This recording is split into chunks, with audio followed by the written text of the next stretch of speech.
আসসালামু আলাইকুম। কেমন আছেন ছোট বড় ভাইরা বোনেরা? আশা করি ভালো আছেন। আপনাদের তো আমরা ভালো আছি আলহামদুলিল্লাহ। আজকে আমি আলু দেয়া তারপরে মুরগির মাংসটা পাক করবো। পুরো ভিডিও দেখবেন। আমি আগে বাইজা রাখছি আলু আর মুরগির মাংস। তারপরে মুরগির মাংস যখন কষাই তখন কলজা গিলা এমন ঠ্যাং মুরগির মানে পাও আর কি এটি কষানোর সময় আগে দিয়ে দেই। পরে দিয়ে গিয়া আলু আর মুরগির মাংসটা দিয়ে যেটা বাজ্যা রাখছি মানে এটা আবার কষান লাগে, এটা তেলও বাঁচা যায় না। মুরগির মাংস আর মুরগির ফাও গিলা এটি যখন কষানোর ভিতরে মশলার ভিতরে দিয়ে দেই।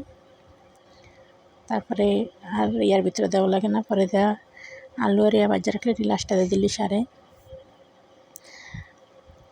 এই যে মানে আমার কষানো হয়েছে, এখন আমি জল দিয়ে দিই মনে তরকারির ভিতরে।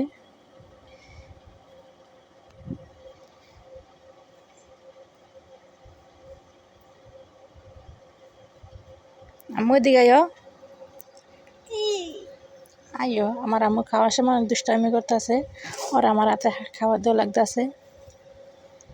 ধরো নিজের হাতে খাইতেছে না, এই আমার ঝামেলাটা।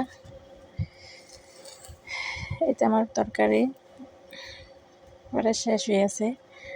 ভালো থাকবেন আপনারা সবাই। আর যদি ভিডিও ভালো লাগে লাইক শেয়ার ফলো দেবেন। আর ইউটিউবে দেখলে চ্যানেলে সাবস্ক্রাইব করবেন। এই যে আমার এই কালকার তরকারি পুঁই শাক দিয়া মাইদা ভাগ করছিলাম। ভালো থাকবেন। আল্লাহ হাফেজ।